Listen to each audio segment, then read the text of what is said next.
Shalom, shalom, shalom, family. What's going on? Hope everybody's doing good. Hope everybody is blessed. I'm actually setting up on Clubhouse as well. We'll give brothers and sisters, as always, a few minutes to come in. Right. In the meantime, hope everybody's having a blessed Shabbat. Right. All praise to the Most High for another day. That's really important right there, right? We woke up today. We got to see another Sabbath, so we got to be grateful and appreciative for at least that. Right. So yeah, all praise to the Most High, man. We're gonna get into a couple of things today. Last time we left off with certain things concerning America versus the Bible, the laws and commandments of the Bible versus the laws of America, right? We still gonna continue on that because that's the ongoing, episode, because obviously there's so many things going on nowadays. Everything is something new.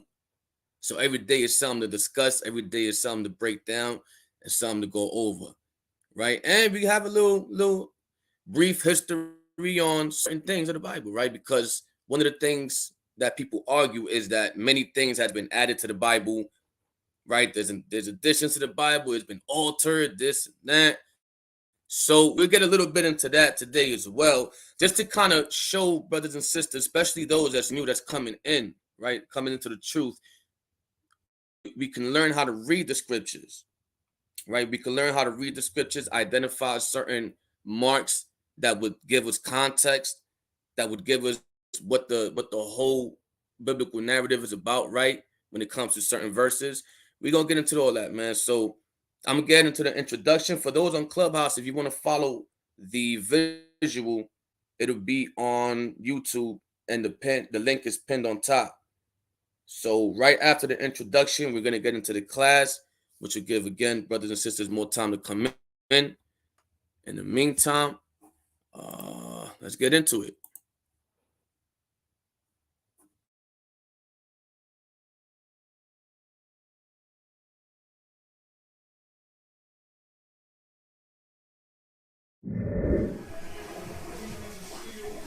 Fuck, man.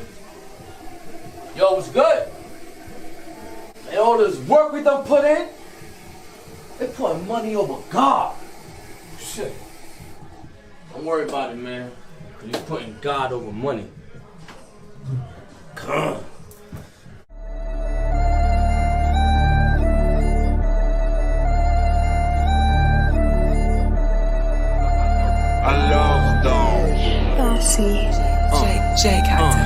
Yo, I teach in the streets cause I want to. I teach in the streets cause I have to. Your pastors don't do it, your teachers don't do it, religion don't do it, we got you. Whether they hear it or whether they don't, at the end of the day, that's their choice. We gotta replenish, where there is no vision, the people will perish with no voice. Peep the game, study the word and ignore the lames. In time you learn to keep the line tamed, everything is time and mixed in with change. Heathens, they get it the same, putting them all in the chain. The vultures eating their brains, the truth to you looking strange, the message is still the same. Don't care how you feel about me, they taking shots like paparazzi. I'm strong like Samson with the power of David, you can take a chance, I'm all about the action. I hustle but don't mean came, now say I buy and flip in the trap. Don't fall for a chick who's playing the trick, the pretty face only the trap. Roam in the jungle, gotta use wisdom, so I stay legally strapped. Say what you say, feel what you feel, but there's no emotions and facts. Danger when we alone, so imagine together we're rolling in packs. Heathens is mad, Israel is back, the natives, Hispanics, and blacks. Roam in the jungle, gotta use wisdom, so I stay legally strapped. Say what you say, feel what you feel, but there's no emotions and facts. Danger when we alone, so imagine together we're rolling in packs. Heathens is mad, Israel is back, the natives, Hispanics, and blacks. Enemies feel like they in the maze, cowards learn when they in the grave. I'm reading the times when we were slaves, now I'm looking around like we're still those slaves. Without God we won't be saved, now we got the truth so we won't be played. I remember searching, first time I heard it, and even today I'm amazed. Don't lose focus, fulfill your purpose, searching the scriptures daily. Stay on the mission and ready for war against all the sons of perdition. What we do is not an easy job, where you find there's no crack a day to job. We've been in the streets way before the blogs, we can see the storm way before the fog. Refuting the lies with truth, me and my soldiers and troops, keeping the laws what we do, sticking together like glue. Still be me in the coop, still be me in the hoop. There ain't nothing changed, I still want the best for you. Complete the mission, strapping our boots, soldiers salute, aim and shoot. We riding, we grinding, making sure the family straight and we good. Standing firm with this walk, to all of the haters, we here for good. Keep feast days in these last days. Used to gang bang in my past days. That was either jail or early grave. All praises, I'm still here today. Roaming the jungle, gotta use wisdom, so I stay legally strapped. Say what you say, feel what you feel, but there's no emotions and facts. Danger when we alone, so imagine together we're rolling in packs. Heathens is mad, Israel is back, the natives, Hispanics, and blacks. Israel, we back. They tryna stop us, but they can't. Stay strong and carry on. Kum Yashala. Heathens is mad, Israel is back, the natives, Hispanics, and blacks. Heathens is mad, Israel is back, the natives, Hispanics, and blacks.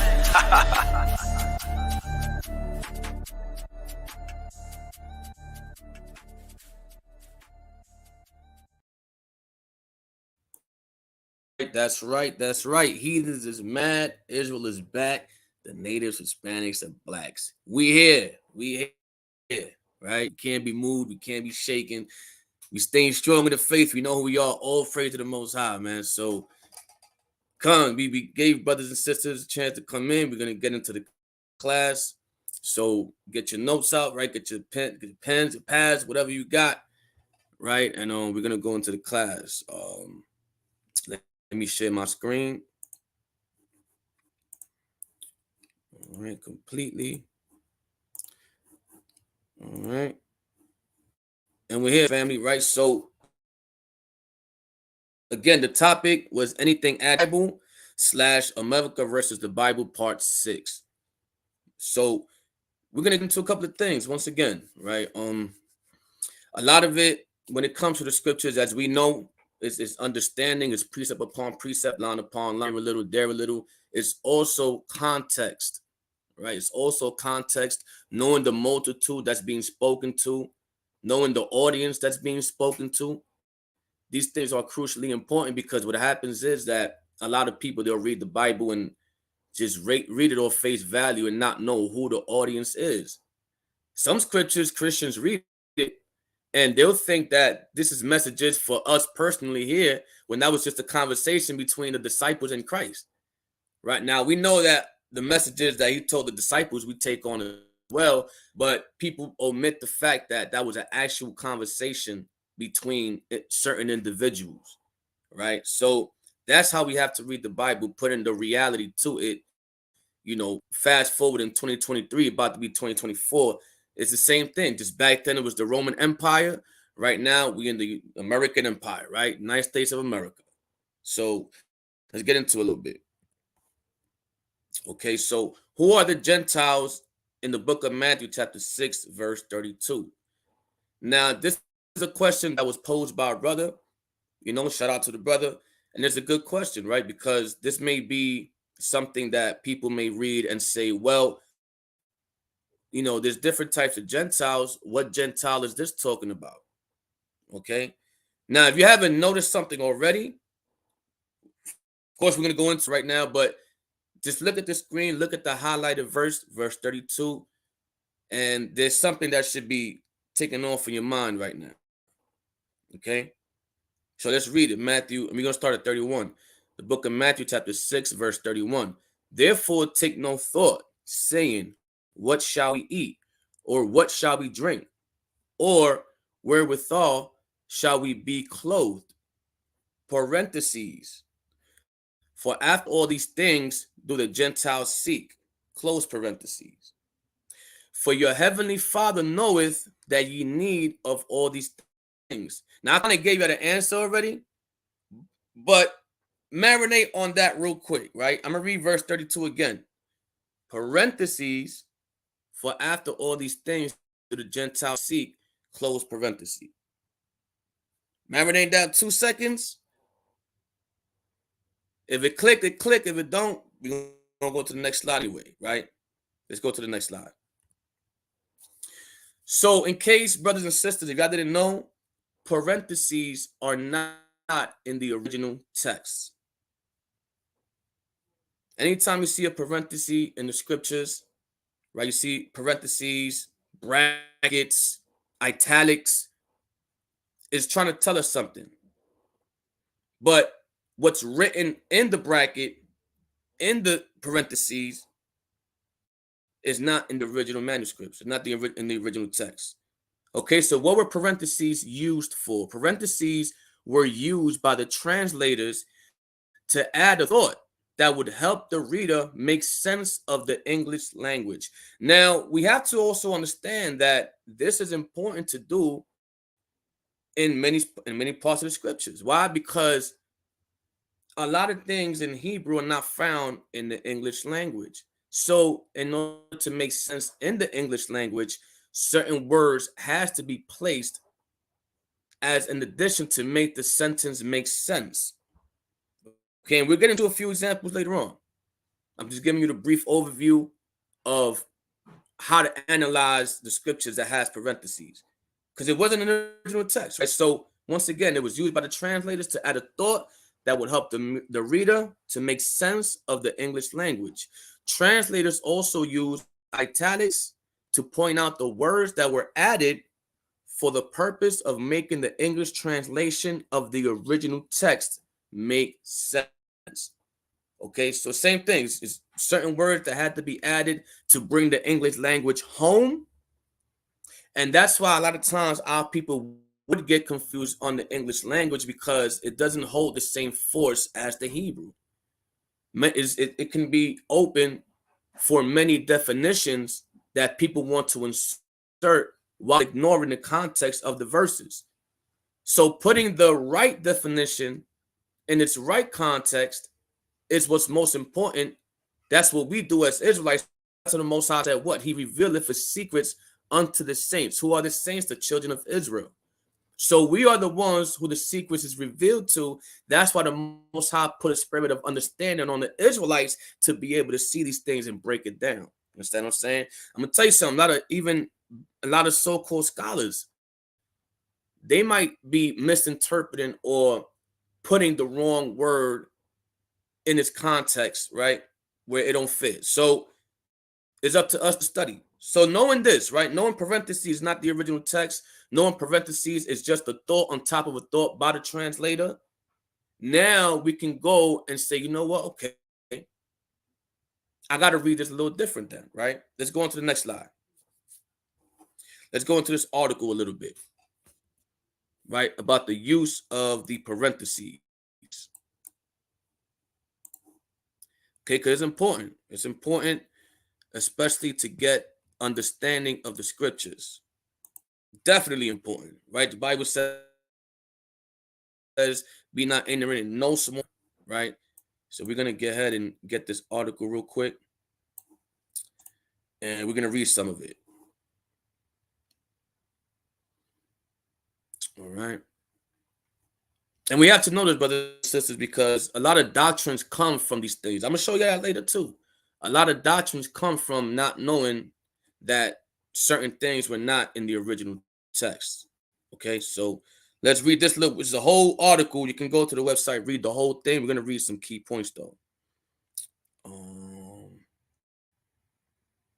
Okay, so right here it says, the question is this: were the words in the KJV Bible in parentheses put there by the Bible translators? For seasoned veterans of issues dealing with our King James Bible, we know that when the translators supply words that were not in the original text, they put them in italics. Also, if you look at the history, the italics and everything came later on. They were doing other things in the beginning to kind of give us key points and hints that certain words were not there. Then they started using italics and everything later on, right? So new to the ideas in italics. This blog serves as a learning tool for people new to the ideas therein, as well as a tool for iron sharpening iron, right? So a lot of times we're going to see these things. We're going to see the brackets. We're going to see the italics. And the biggest question was, what? Did the translators put it there, or was it in the original text? Now, we know that the translators actually put it there, right? So knowing that, let's go down a little bit. So parentheses are a different matter. Parentheses are used when the translators recognize a thought within a thought. Now, what does that mean, right? And I'll give an example. let's say as an Israelite, I was translating John 3:16.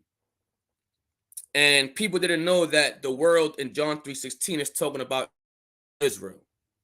If I was to read, for God so loved the world, my thought on top of that thought is parentheses, the world of Israel, close parentheses. But the world of Israel, which I inserted, is not in the original manuscripts. That's what a thought for thought is, or thought within the thought is.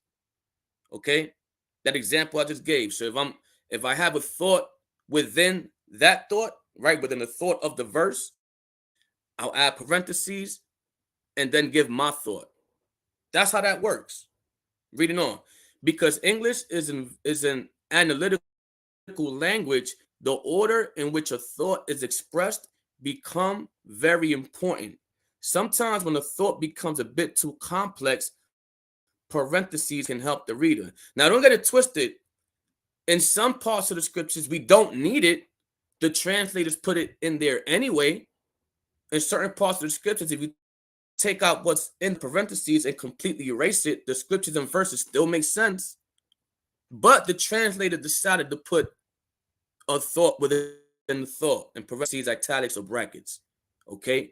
They also use what? Footnotes. A lot of your Bibles, when you buy, you look at the bottom, it got a lot of footnotes. Now, those footnotes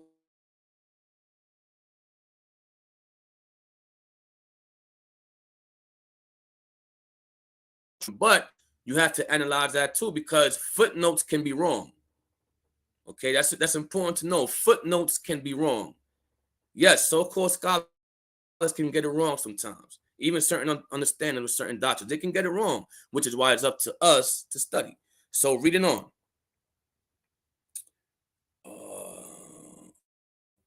Okay, so we look down right here, right? It says, look at what Paul has written below. Notice that in verse 8, parentheses are used to segregate a thought. Notice further that if you removed the entire passage, the two verses would read coherently together.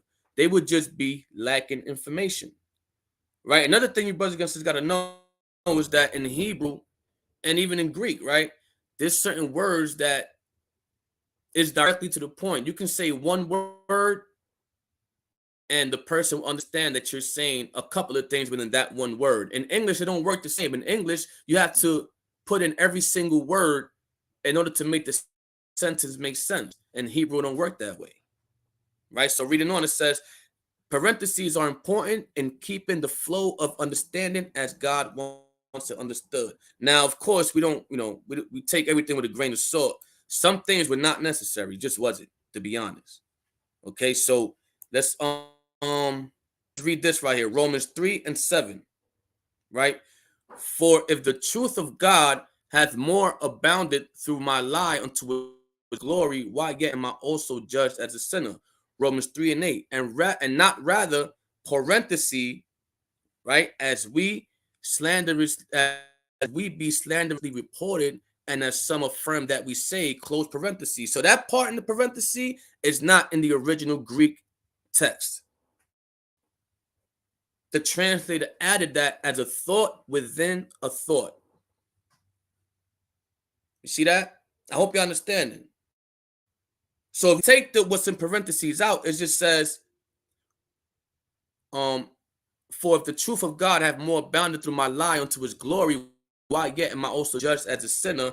And rather, right, if you and not rather let us do evil, that good may come, whose damnation is just. So you see how sometimes the thought is just to complete the thought that's being said in the sentence, but the English can't bring it home a lot of times. To miss certain words, you'll be definitely misrepresenting the scriptures, because it may say one thing to you plain flat, but without the thought, within the thought, sometimes, yes, we can get lost. Other times it's not needed, other times it is needed. The beautiful thing about it is that the Most High has it to where we are warned through italics and parentheses, right, and brackets, where these things were added. That way we won't be confused, right? So to close the article, I said no words added in the parenthetical statement. They are merely set apart to make an entire passage read more clearly. That's all it is. So it's not like, okay, I'm going to add this word and we're going to claim it to be part of the original text. No. Again, the parentheses lets you know it's not part of the original text. We're just trying to bring it home with the English language. That's it. Okay, so let's go back to the slides.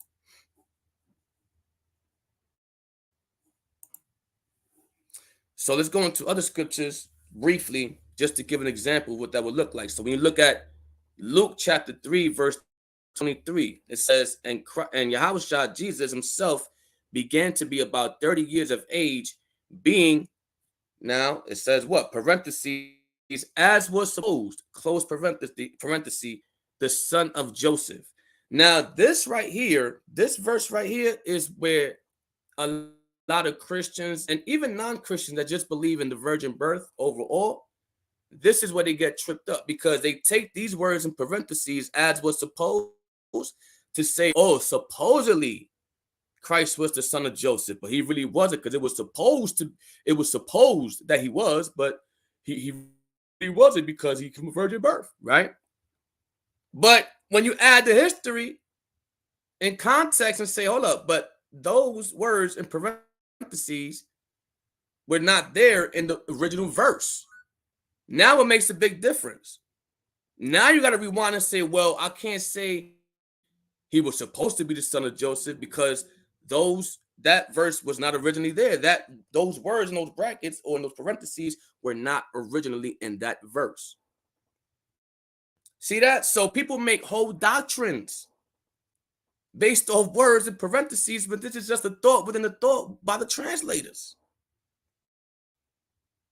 So keep that in mind, brothers and sisters. That's really important when it comes to reading the scriptures. Let's go to the next one. Right, Matthew 24 and verse 14. And this gospel of the kingdom shall be preached in all of the world for a witness unto all nations, and then shall the end come. When you therefore shall see the abomination of desolation spoken of by Daniel the prophet stand in the holy place. Parenthesis, whoso readeth, let him understand. So when you take that part out, it just says, spoken of by Daniel the prophet stand in the holy place, then let them which be in Judea flee into the mountains. Even if you take that part of parentheses out in this instance, you can still make it make sense. It still makes sense. So that part is not needed, although the translator added that as to say, if you know the history or if you understand what's being written, let him understand, right? Whoever's reading, let him understand. But again, that's not part of the original text. So we can't go to certain parts like this and try to create our foundation of doctrine within that, because we're gonna fail miserably if we do that, right? Reading on, it says that let him which is on the housetop not come down to take anything out of his house, neither let him which is in the field return back to take his clothes. So again, the whole point is what? Verse 15, you see the parentheses. That part of the parentheses is not the original script or original verse in the scripts. Okay, moving on. Now these words are also what the translators added from the Hebrew and Greek to make the English complete. It's also seen in italics and in some Bibles. So what are some examples? Genesis 1 and 10, it says, and God called the dry land. Now you see that the word land is in bracket, right? It's brackets. That means that word was added to complete the sentence in English to make it make sense. If you remove the word land, it says, and God called the dry earth. See that? So it's kind of like, okay, it's not being completely brought home. Although, listen, we can understand even if it's written like that, right? Certain of us can understand even if you take the word land out. But to make it make more sense in the English language, they had to go in the word land. So now it's read what? And God called the dry land earth. Because a person can misconstrue earth for everything. What is the waters, the sky, the heavens? What is it? Reading on, it says, and God saw that it was good. If you take those words out in the bracket, it'll read, and God saw that good. Now, you can kind of still make sense of it if it was read that way, right? And God saw that good. Okay. I mean, that just means that God said it was good. But they added that it was just to clear it up a little more. You understanding me now? So, Proverbs 30 and 11. There is a generation. I forgot to highlight that part, right? Let's highlight that part. Hold up. Let's highlight that part.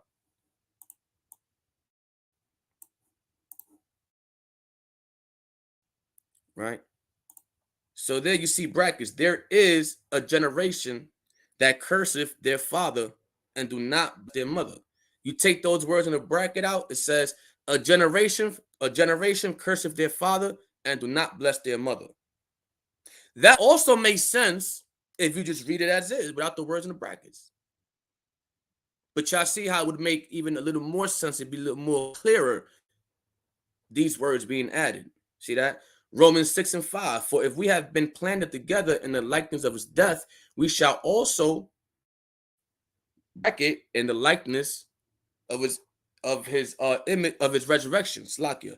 Be also in the likeness of his resurrection. We take those words out. It says, for if we have been planted together in the likeness of his death, we shall be also of his resurrection.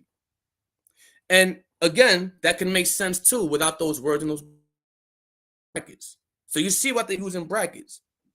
You see why they're using these things, right? To just give us a more clearer picture of the English language and bring it home. Now, it is true that, listen, even some people getting tripped up, right? It's a good thing that even notice why, because it lets them know that language is important. We can't read the scriptures in Spanish and expect to get the full understanding without having to go back to the Hebrew text. It don't work that way. So people getting tripped up, you know, people that's coming into the truth as Christians, whatever, they get tripped up only because English is the main language they read the scriptures in. Thank the Most High, LOY. Listen, LOY, other camps, we got camp members and camp elders that know Hebrew, that, you know, can teach us Hebrew. All praise to the Most High. Right? We got the brother Karab. He'll let you know exactly what the Hebrew says. He'll let you know exactly how the Hebrew works. Don't you say a Hebrew word wrong in front of him. He gonna correct you, right? That's my brother. But that's iron sharpening iron, right? Sometimes some of us in this truth, we use certain words in Hebrew. We think it means one thing, and we're not using it the right way, right? It may mean something totally different, but to us, it may mean something because we don't understand certain parts of the language, right? So it's always a good thing to have somebody around to correct you in these things. So once again, brothers and sisters, when they say the Bible was they added to the Bible, this is what they're talking about. This is not scrutinizing or taking away from the original text. The original text is the original text, period. Just because certain words were added adds an importance to bring the English language home does not mean that now the Bible was tampered with and it's garbage. You know, the Bible is not, it's not the word of God because this is the only thing that was added, brothers and sisters. Besides the revisions, which they left words out. They had to go back and fill in certain words. They misspelled certain words, right? They had to go back and revise it and spell the words correctly. That's all part of what took place when it comes to what's being taken out and what's being added to the scriptures. That's it. Everything else is valid. Let's go to the next slide. So if you go to kjbrc.com, at the bottom you see the name to the website. Right, I pulled out this little article. It says, in fact, the words in italics in the King James Bible are words that were added by the translators to help the reader. This is usually necessary when translating from one language to another because a word in one language may not have all the corollary word in English, and idiomatic expressions often do not easily move from one language to another. And we know that to be true. We know a lot of words even in English, right? We use it in certain contexts But if a person wants to be literal about it, it'll mess up the whole context of what you're saying. You understand what I'm saying? So, even like, I'll just give a quick example. We say, yo, I brought this out before, so I guess I use the same example. If I say, yo, what's up? If a person takes that literal, they'll go, well, the sky, the sun, the moon. Even back in the day, we used to joke around like that. Well, what's up? The sky, the moon, the stars. We used to laugh about it, knowing that that's not what we meant. But if a person takes those words literal, they'll start mentioning everything that's up in the sky, right? The clouds, the heavens. They'll mention everything that if they don't know the context of what's being spoken. Okay, reading on. Hence, the words in italics are words which do not have any equivalence in the Hebrew, Aramaic, or Greek text. By adding these words, the translator's goal was to make the meaning of the sentence clear and produce a more readable translation that read smoothly, yet was true to the original. However, to make sure that the reader understood that these words were not in the manuscripts, they set them in italics. See that? All praise to the Most High for that. See that the Most High even preserved the scriptures to where he put the spirit on the translators to let us know, listen, you're going to let them know where you put your thought. Because your thoughts are not my thoughts. My thoughts are yours, right? He's going into a little quick precept. But yeah, so the Most High had it where he put the spirit on them to let us know, listen, this is not in the original manuscripts of text, but we put it there just to make it more clear in the English language. Hope everybody's following me. Okay, let's go to the next slide. So the same thing, we're going to show some examples of italics. Okay, you ever seen words written, slanted sideways or tilted, how I have it on the screen in the scriptures here? Those are called italics. So in 1 Samuel chapter 17, verse 49, it says, and David put his hand in his bag and took thence a stone and slang it. Now you see the word it is in italics. That means they had to add the word it because in Hebrew, it didn't say it. It just went directly to the point. Just like even if you brothers and sisters, you go back to ancient languages, you realize that pictographs was an ancient language. But in pictographs, you don't read words. We communicate through symbolism, right? Houses or a tree or fruits, animals. That's how we spoke to each other in pictographs before. So imagine trying to translate pictographs into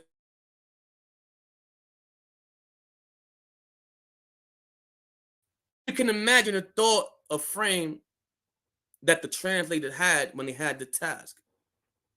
Okay, so again, if you remove the word it in italics in verse 49, it says, and David put his hand in his bag and took thence a stone slang. Right? Now, even see the Hebraic thought is different than the English, right? And I say that because what happens is that even if you took the word it out, it would still make sense and slang, but it wouldn't be proper English. It would still make sense, but it wouldn't be proper English. That's why they had to put it there. Let's look at 1 Samuel chapter 21, verse 8. And David said unto Ahimelech, and is there not here under thy hand spear or sword? For I have neither brought my sword nor my weapons with me, because the king's business require haste. Now check out verse 9. And the priest said, the sword of Goliath and the Philistine, whom thou slewest in the valley of Elah, behold, it is here. So you see, is here was added because it's in italics. Right? In order to make it make sense, that had to be put there. Behold, it is wrapped in a cloth behind the ephod. If I will take that, take it. For there is no other save that here. And David said, there is none like that. Give it to me. So, see that? If you take out all these words right here in this verse, if you take out the words in italics, it's going to be difficult to understand unless you're reading it directly from the Hebrew. But a person that don't know Hebrew, they have to read it in English, right? So the Most High had to make us understand. Listen, even in Isaiah, right? It says, "He shall speak to us in a what? In a bastard tongue." Right? English is a bastard tongue. English is also one of the dumbest languages, we've encountered so far. And when I say dumbest, meaning a lot of things just don't make sense. You're like, hold on, how is this spelled this way? And it's the same word as this one, but they both the same. They're not the same, but they're the same. But you know what I'm? It's just it's confusing. Let's look at 1 Peter chapter 1, verse 21. For the prophecy came not in old time by the will of man, but holy men of God spake as they were moved by the Holy Spirit. So as they were are in italics. But if you take that part out, it'll still make sense. Watch this. For the prophecy came not in old time by the will of man, but holy men of God spake, moved by the Holy Spirit. It still makes sense, but they trying to bring it home a little more. That's all. First Chronicles 20, verse 5. And there was war again with the Philistines, and Elhanan, the son of Jair, slew Lami, the brother of Goliath, the Gittite, whose spear staff was like a weaver's beam. Right? See that? And yet again, there was war at Gath, where was a man of great stature. Even if you take that word out there, great, right? Of stature, it's still going to mean the same thing, and you can still conclude the same thing by reading that. So the word great is just an addition to give it a little spice or a little extra flavor, right? Reading on, whose fingers and toes were 24, 6 on each hand and 6 on each foot. You see all the highlighted parts is in italics. Now in this part, you take that out. If you don't have a break through the mind, parentheses were used for. That's what brackets were used for. Nothing more than the translators letting us know, I put this here as a thought on top of a thought, or I put this here to complete a sentence to make it more clearer in English. All right, hope y'all following me. Let's go to the next slide. So there is no small difference when translating the scriptures from its original language, right? Having no small difference means there's big differences, major differences, huge differences. You can't just read one language and expect to get it when it's written in originally in another. Can't do that. Right? So the book of Sirach in the Apocrypha, the prologue, it says, wherefore let me entreat you to read it with favor and attention, and to pardon us wherein we may seem to come short of some words, which we have labored to interpret. For the same things uttered in Hebrew and translated into another tongue have not the same force to them. And not only these things, but the law itself and the prophets and the rest, more difference when they are spoken in their own language. So even, right, the book of Sirach, he's letting us know what?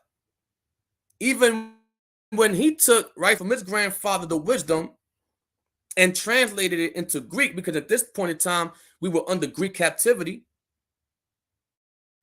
right? They had to be forced into Greek to get it to the Israelites in Egypt at this time during the Apocrypha. So he did his best to do what? Translate it from Hebrew to Greek. And then later on, it went from Greek to English. See that?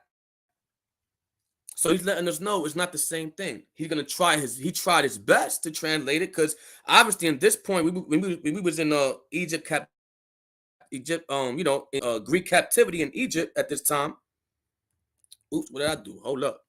I got a touchscreen laptop, so it'll messed up a little bit. Hold on, Slovakia. All right, let's get back on track. All right, yeah. So during this time, the main language was Greek. Right, that was the top language at this time, and Israel were in Egypt speaking Greek. So the Apocrypha, the records of the Apocrypha, had to be translated from Hebrew into Greek. And once again, later on, we got it in English. But the very same author is letting you know it's not the same, though. He tries his best because our people need it.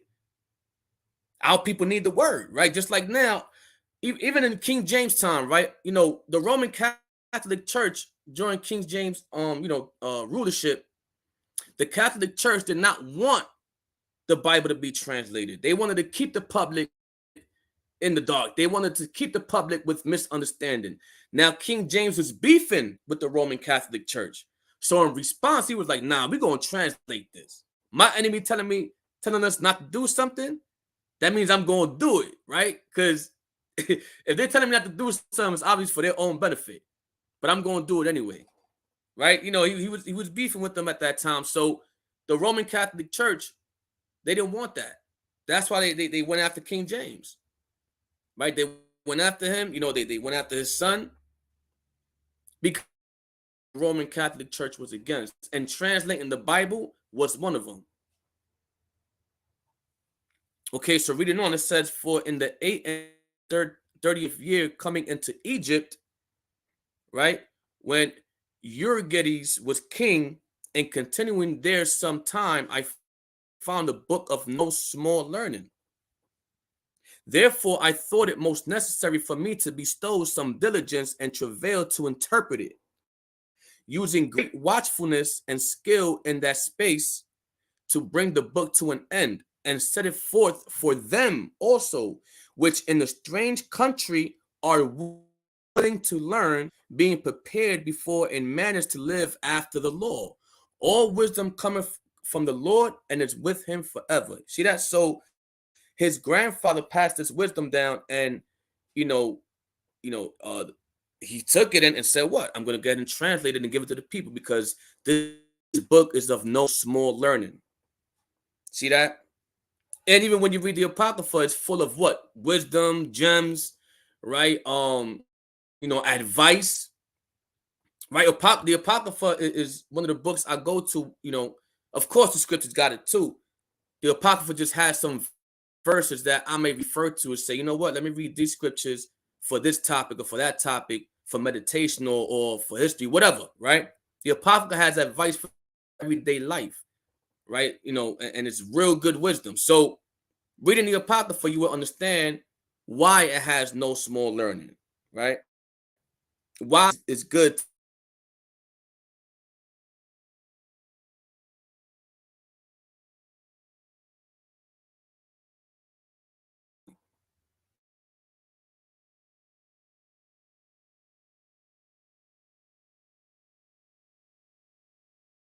So who are the Gentiles in Matthew 6:32?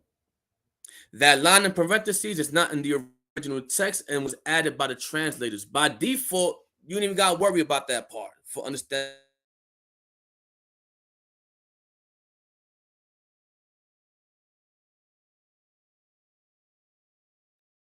Think about what they're going to eat and drink. Let me put that as a thought on top of a thought there in parentheses. That's all it was. But if you want to read the original manuscripts, it says this. It says, therefore take no thought, saying, what shall we eat? Or what shall we drink? Or wherewithal shall we be clothed? For your heavenly Father knoweth that ye have need of all these things. You see how that made perfect sense without that part in the parentheses? So that's all it is, brothers and sisters. The translator added this to give us a more clear understanding. And sometimes, in this example, it's just a thought on top of a thought. That's all it is.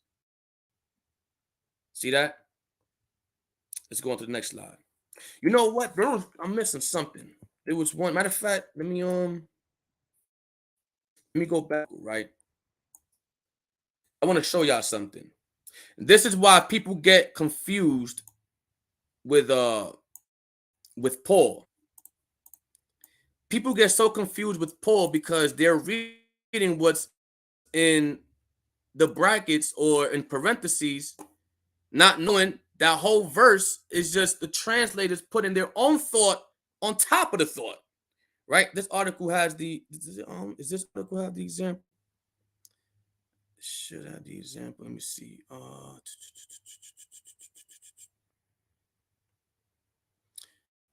Right. I wanted to go to some of Paul's letters real quick. As you see, Romans 3:7, 3-8, that's one of them. Matter of fact, let's search it up. I know the scripture by heart. Right. Let's go to 2 Corinthians. We're gonna go to 2 Corinthians chapter 6, and it should be in verse 2. That's where we're going right now. Just to show y'all something. Now, the translators, they did a little more thoughts. They had a little more thoughts on Paul's letters, only because Paul's letters is what? Hard to understand. Like Peter told us, if you don't understand Paul's letters, it's to your own destruction. Right? So check this out, brothers and sisters. We in 2 Corinthians chapter 6 and verse 1 through 2. Well, through 3. Let's read through 3, right? We then, as workers, now you see the word as in what? In italics, right there. If you take that word out, we then, workers together. Now they added with him, just so you read and understand, right? It's with a certain individual, right? But we don't need that to understand it. They put it anyway. However, let's keep reading. Beseech you also that ye receive not the grace of God in vain. Now watch this. The whole verse 2 is in parentheses. But a person would read verse 2 as if it's in the original Greek text. And it's not. So the whole verse 2, brothers and sisters, was the translators adding that in there as a thought on top of a thought. Y'all understand now? Hope y'all understanding me. So verse 2, you could take that whole verse out because that's not even in the original text. And if you continue it into verse 3, it'll still make sense. Watch this. We then, as workers together with him, beseech you also that ye receive not the grace of God in vain, giving no offense in anything, that the ministry be not blamed. I just skipped the whole verse 2 and went straight to 3, and it still makes sense. You got verse 4, you got, a word in italics, in all things. But if you remove things, in all, it's still going to incorporate all things, right? But he still added things just to make it a little more clearer. Y'all see what I'm talking about? So the whole verse 2, brothers and sisters, that's not even in the original text. Anytime you see it, understand that. And don't let it confuse you, right? Because translators, guess what? Although they were translating the Bible, they also believed in doctrines. So them believing in certain doctrines, they're going to insert their thought in parentheses, what they think according to the doctrine they believe. So it's crucially important to be aware of that. It's crucially important, especially in Paul's letters. A lot of Paul's letters got parentheses, and that's where the doctrines come from. Doctrines come from translators people don't even know, right? So I wanted to point that out, right? You see right here, right? Verse 13. Now, for a recompense in the same, I speak as unto my children. Paul didn't say that. See that? Paul did not say that. You see the parentheses letting you know that. Right? Let's go down a little more. Right? Of course, you see some italics here and there. But y'all get the point. So every time you read Paul's letters, you're going to see a lot of this. A lot of translators giving their thoughts on top of that thought. And sometimes, well, it's like, yo, we don't need that, bro. You're going to confuse the people now. Now a person coming in, they're going to look at that and say, wow, I'm confused. So it's a good thing for those that's open to understanding and, they're willing to take in the knowledge and say, you know what, let me understand this on the deeper level. But it's confusing to those that want an instant gratification of an answer. I want the answer now. I need to understand it now. And to be honest, brothers and sisters, certain doctrines, you might be even scrambling with some, right? But that's what time is for. Time is is a learning lesson and is experience to be able to decipher what's what. Because of course we don't all know everything, right? But certain doctrines, it takes people sometimes a year, 2 years, 3 years, sometimes 6 months, depending on where the spirit is, how the Most High has the spirit set up. It takes some time to understand certain topics. Because topics require what? Investigation, research, going back into history, going back to primary sources, matching it up, linking it up, see if it makes sense. You also have to go back and see the critics, what they saying, why they coming against what's being understood right here. And then you understand, well, they're being critical, but that don't make sense. They're being critical, but not according to understanding, because this says this. See that? So you're always going to find an article, for example, out there saying Christ is white. But you go back to the scripts, you go back to history, you link it up together, you go, hold up, Christ cannot be white. He has to be a man of color. But other people would budge and say, no, we're critics saying he's white. You see that? So you have to be able to rebuttal these things. So understanding about false letters, especially, brothers and sisters, that's really important. As Peter said, it could be to our own destruction if we don't understand it. Let's go back to the power, to the slides.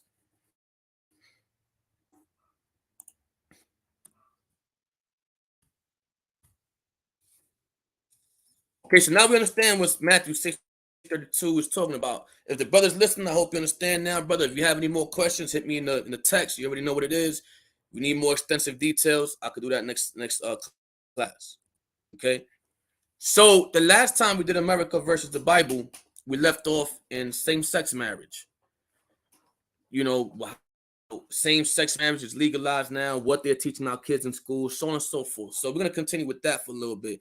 Then we're going to go into the whoredom of our sisters. Right? We're going into all that. So same-sex marriage is legalized in America. Let's go over this again. We continue the slide. So the gay rights movement in the United States has seen huge progress in the last century, and especially the last 2 decades.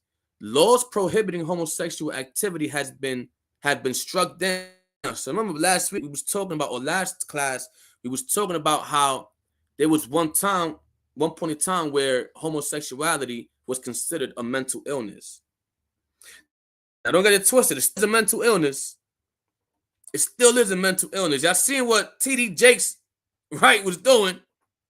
He brought that Leviticus 2013 cop on the show. Right? You got the flaming dude, man. The dude is Bati boy. You know, and TD Jakes is there enjoying it, looking at him up and down like, man, I might take him home tonight. As nasty as it sounds, yes, man. TD Snakes, that's what he was doing, man. You look at that damn video, you see how he was enjoying every minute of it, man. It's not a wonder what he was doing with Diddy. He loves hanging out with Diddy. We know why now. Now we know why. I mean, we've been new, but now it's like it's coming out even more. It seems like the older these folks, less they give a damn about showing their true colors, to be honest, man. Right? They wax more in riches and you know, they sold out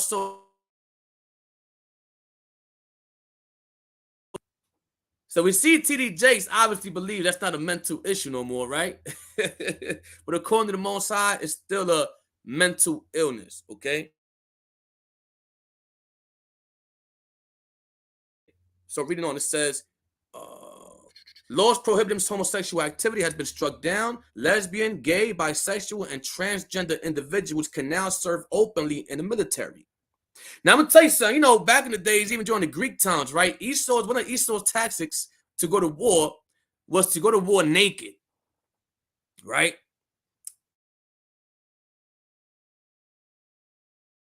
Listen, that's off. Enemy, because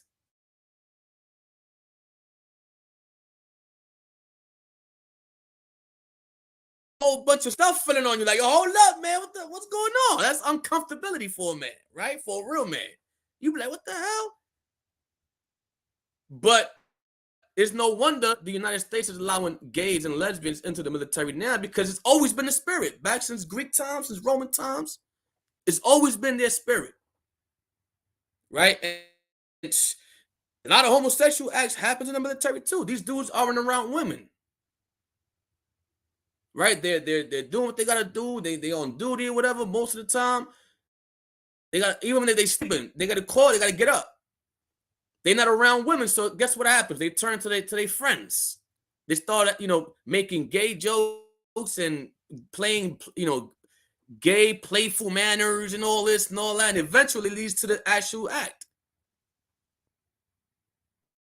Right? You got women up there, and this is another thing they don't even report. In the military, women that are joining, a lot of them is getting raped by their own soldiers. They're getting sexually molested by their own soldiers that are men. Because these men are burning. Now you bringing these ribs around. What you think the men gonna do? All that testosterone, they gonna want to release that. You know what I'm saying? So obviously, by nature, they're gonna say, "Damn, these women in here, we want some." And they're in the military force, so it's about hook, about crook. How you want to do it? And these things go underreported, right? It goes underreported because it'll make the military look bad. It'll make America look like it's not a God-fearing nation. But we've been knew that, right? Reading on, and same-sex couples can now legally get married and adopt children in all 50 states.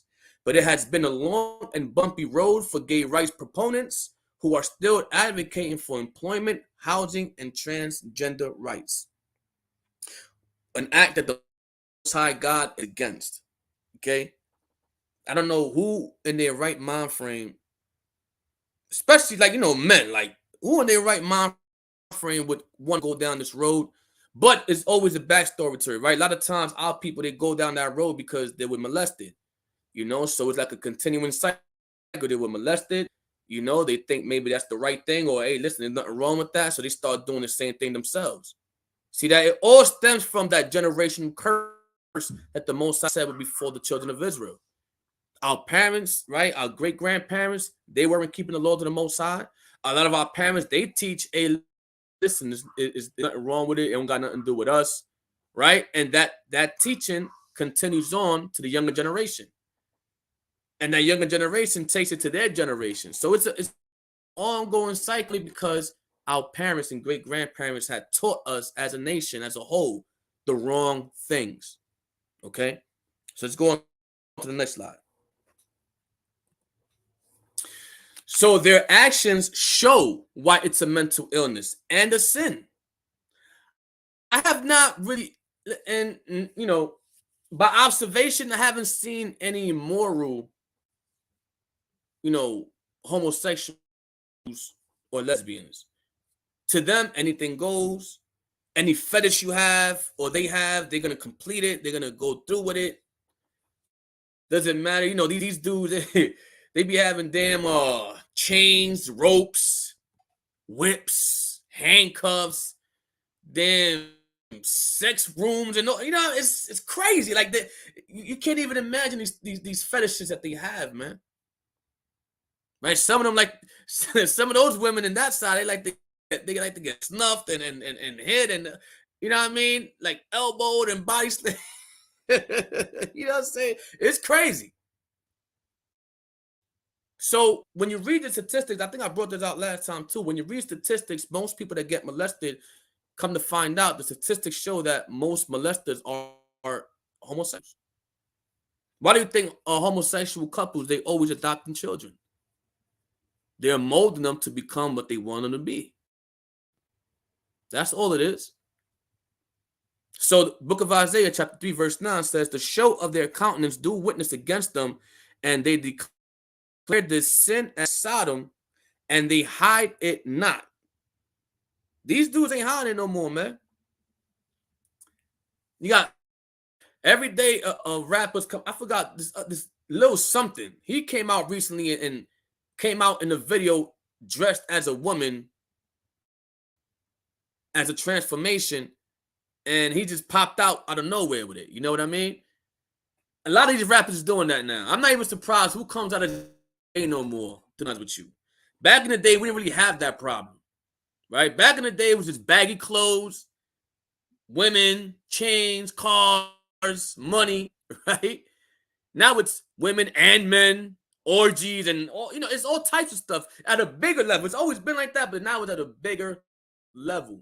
When you got Drake painting his nails in his music videos, wearing damn pink rollers for his hair, and expect people to take him serious. Right? His last album dropped, I think got a 6.5 rating. Side note, I'm not a Drake fan. I don't even cop his albums. You know what I'm saying? Some of his songs, all right, whatever. But his characteristic of what he puts on, it's a feminine vibe. It's a feminine vibe. And the problem with that is our women vouch for this kind of behavior only because he's a star and a celebrity, but then they complain about where the real men at, right? But these are the people being put on a pedestal. People that aren't afraid to show, hey, I ain't in the closet no more. I'm out and about, and I'm at Diddy's party. Right? You hear the stories of what happens at Diddy's party, man. You hear the rappers and actors that wasn't down with that.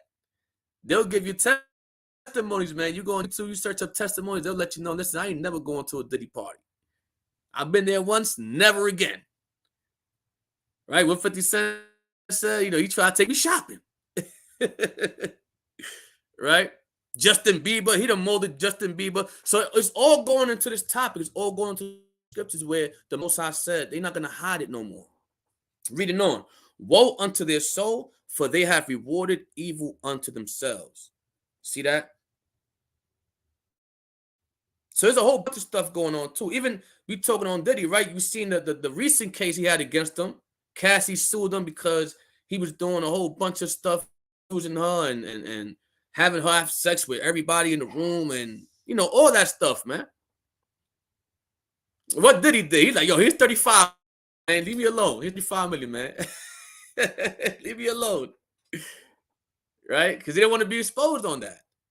And you see, if y'all notice, if y'all following what's going on, Diddy started exposing the racism in the deals and the business that he makes. He started speaking about it publicly.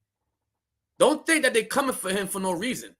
Don't think they're doing all this and now, putting that pressure on him for no reason. They're doing it on purpose. He's coming out. He came out speaking publicly about and against the racism in all the deals that he make and in the business that he accumulates in the industry. And like, oh, you want to talk? Okay. Yo, Cassie, where you at? So it's going on, brothers and sisters. And what happens is they don't want to be shamed for it and exposed for it. So even if they show it, they'll try to find some way to do damage control, right? Whether it's financials, whatever. Let's go to the next slide. So we're about to see some off videos, man.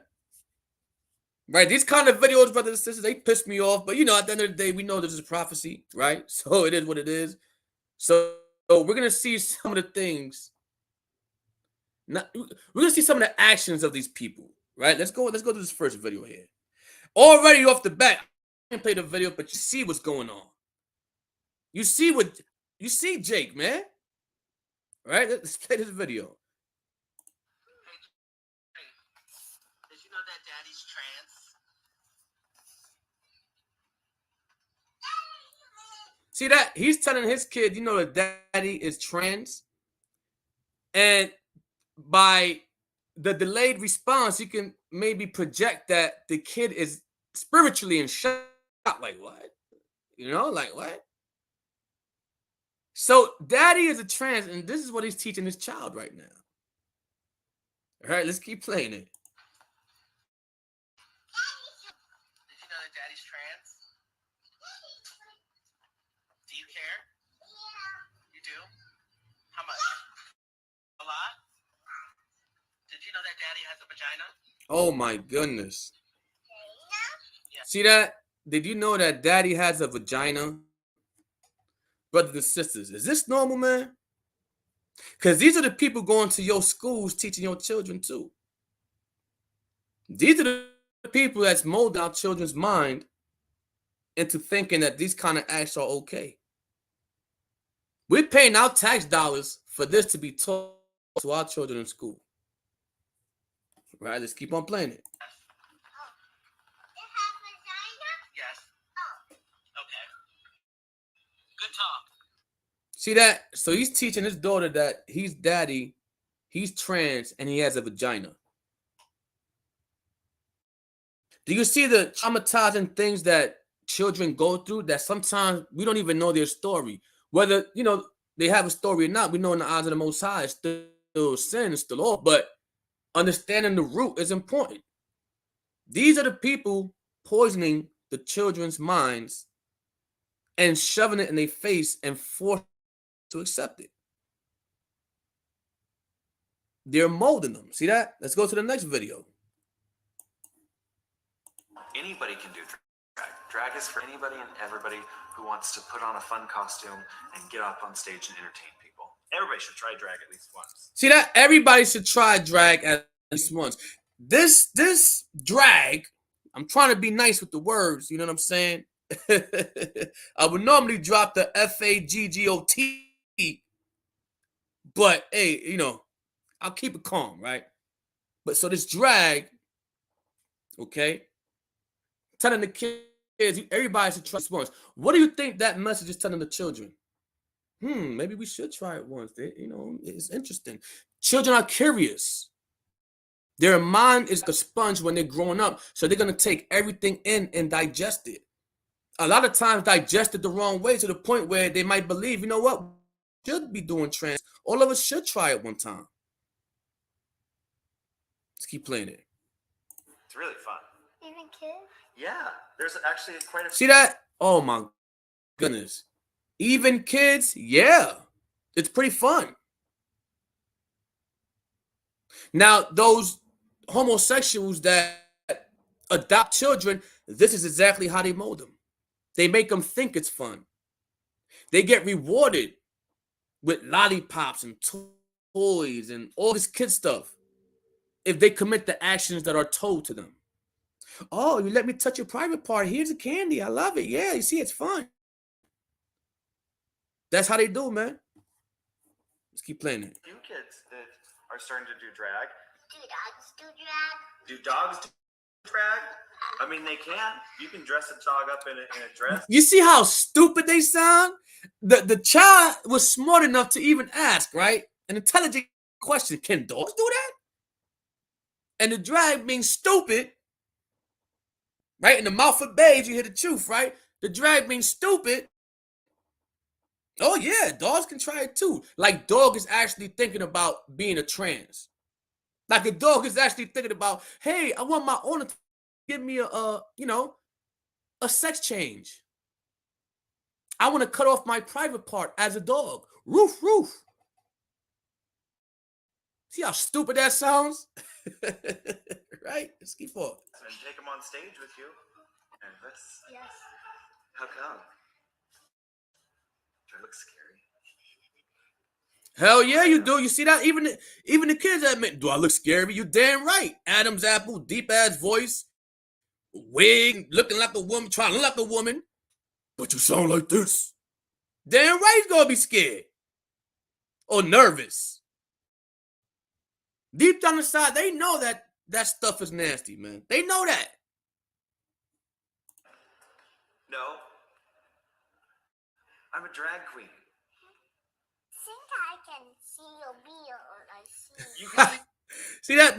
The kid said, I can see your beard. You ain't fooling nobody, dude. You ain't fooling nobody, sir.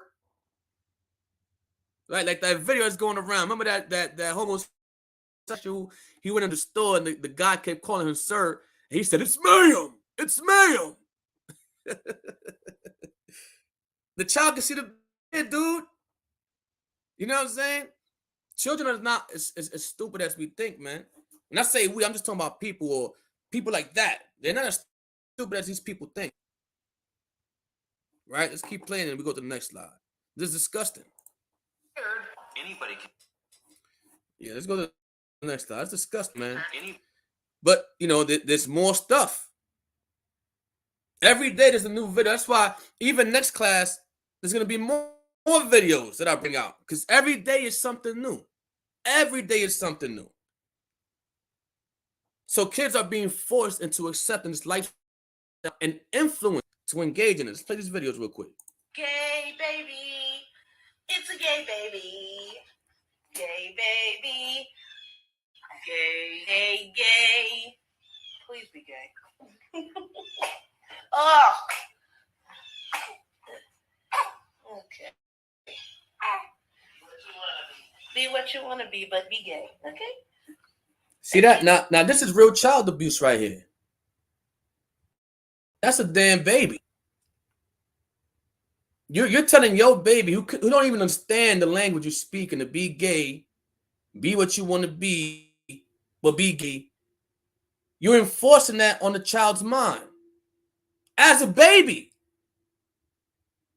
You got a shirt on them with a rainbow flag on it.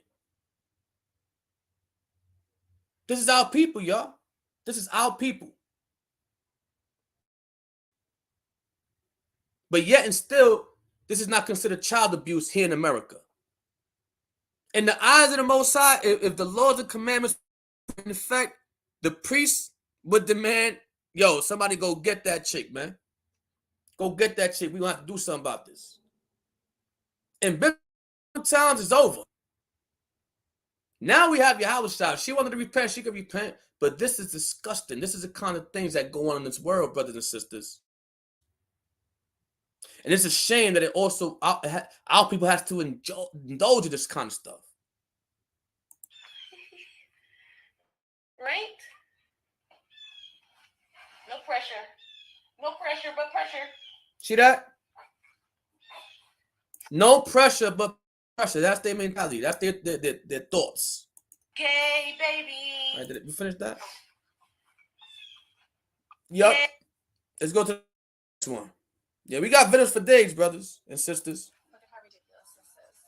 Now look at this. Look at the kids section in clothing. The kids section in clothing. Look what they have. Fucking Target. And that's at Target.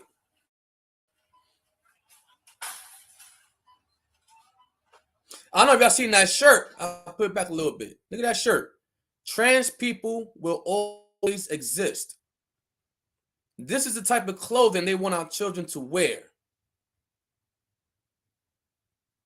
But you don't ever see a shirt that says straight pride, proud to be straight, proud to be born a male, proud to be born a female, biologically. You don't see those shirts.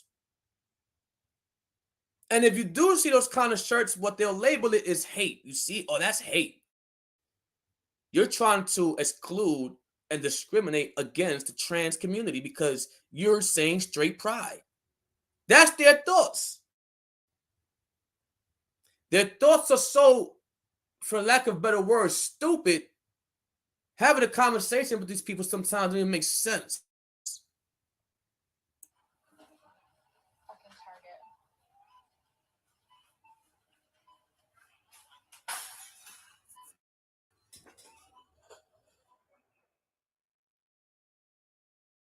See that? Look at all that clothing, man. Gay clothing for kids. Pride lights. This is such bullshit. LGBTQ design sandals for your kids to wear. Look at that. Naked women on t-shirts. Naked women on t-shirts for kids. Target.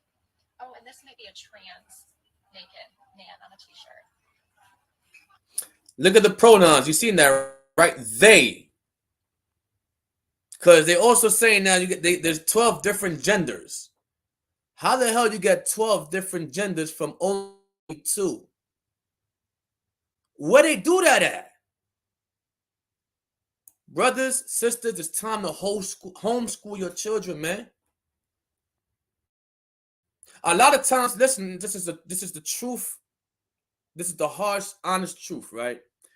A lot of people's children is messed up because the parents, they don't really care too much to homeschool them. I gotta keep it real. The parents, they want their free time. Oh, I'm always the baby. I don't have my self time, me time. Listen, brothers and sisters, once you have a child, me time is over. It ain't about me no more when you have a child. The reason you had a child because you understood it's not about me no more. So stop leaving your children in daycare centers, the people you don't hardly know. They're instilling their philosophies in your child. Now your child comes home, you questioning you and rebelling against you because you're out there throwing them to the wolves. And when they come back home, they have no shepherd. The parents are also sheep. They have no shepherd. Therefore, they're thrown to the wolves and they're devoured. If you can't start homeschooling your children, man, you instill your principles in them, your morals, right? Your civil, actions. You instill them. You instill that in them yourself. Ain't nobody else gonna do that. If you have rebellious children, you got to question, damn, what did I teach them right? Was I strong on them? Did I do my job? Or was I, they're children. Let them get away with what they get away with. They're children. Because you got parents like that. Oh, they're children. It's okay. I'm not going to punish them. Nah, that's how they wax worse than worst. So if you're a nice parent, you don't spank your child. You don't correct your child. You don't try your best to homeschool your child. So you want to send them out there in public school to learn all these things that's against you and your household. You don't really love children like that, man. It's real. It's real. It is what it is. If I was on that same tip, that message would go for me too. So we have to make it our priority to try and homeschool our kids and be with them, more than ever. Because this is the kind of things that's happening. If we don't teach them, the world will teach them. If we don't dress them, Target will dress them. Yes, even to what they wear, you're supposed to teach them what to wear, what not to wear. Kids going into their mother's closet only because they're curious and they're trying on heels. Not because they're actually gay and they was born that way. They're just putting it on. Oh, what's this? That child's supposed to receive a spanking. Yo, come over here. You don't do that. Bow. Right? You don't do that kind of stuff. You a boy or you a girl, whatever the case may be. You do boy stuff. You don't do girl stuff. You beat the gayness out of them. You got them right. These kind of topics, brothers and sisters, I get real passionate about. And I've done a good job controlling myself. Normally, I'll be, just calling them every kind of name, right? But this is what we're facing here in America. Let's go to the next video. To let you know, the world don't give a F-U-C-K about your kids. What do you guys think about kids being at this event? Kids? They're not my kids. I don't give a shit. They're not my kids. I don't give a shit. Why would I give a shit about somebody else's kids? That's not my job. Thank you very much. As a school teacher, I approve this message. You guys. Look at that. And she's a school teacher. As a school teacher, she approves a message that is not her kids, so she don't give a SHIT. But these are the school teachers. These are the teachers you're sending your kids to. Make sense now? These are the teachers teaching your kids morals that aren't even morally right.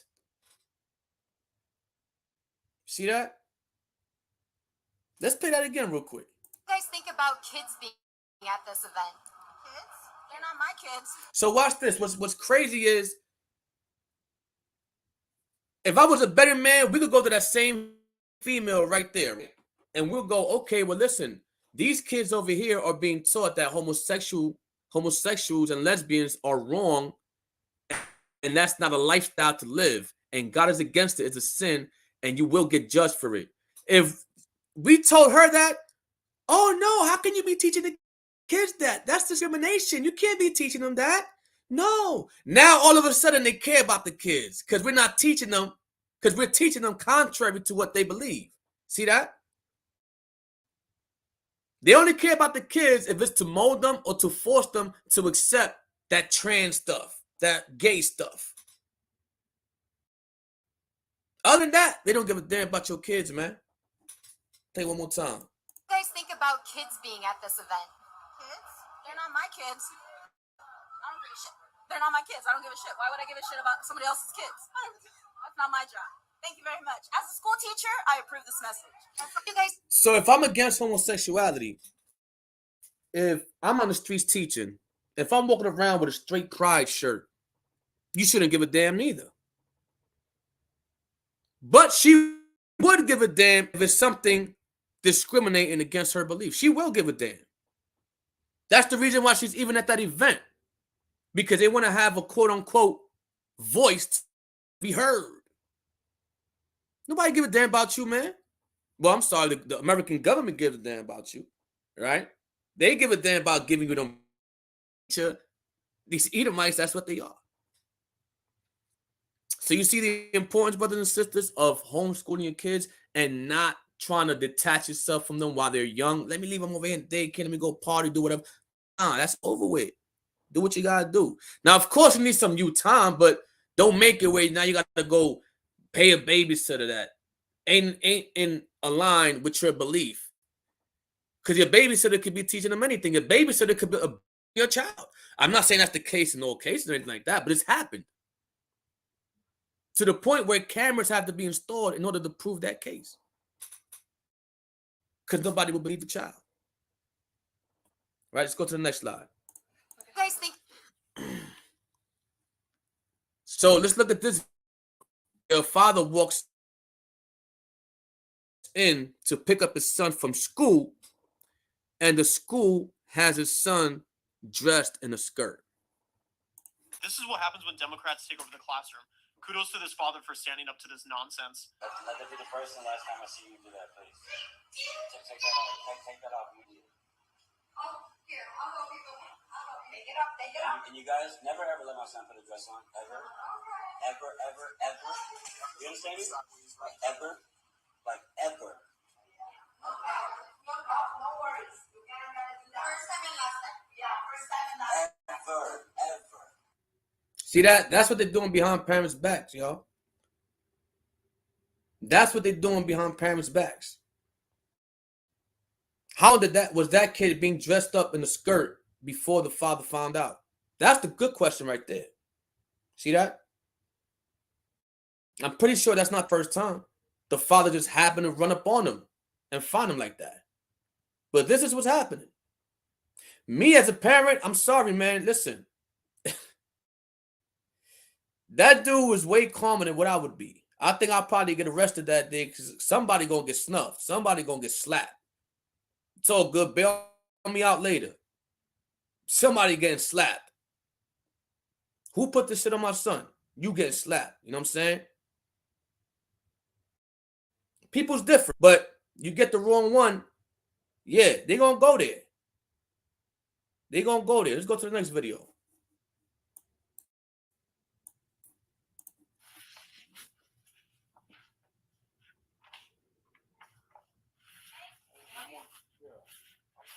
She called me and told me that she had an issue up there about my grandson being in a dress. I mean, I'm trying to see what the issue is about that. Okay, you'll have to talk to Dara. Who's She's the Dara? director. She's down in the other class. Is she the one that was in charge of the kids while my I grandson? was, but I can't talk to you Why? because you're not on the form.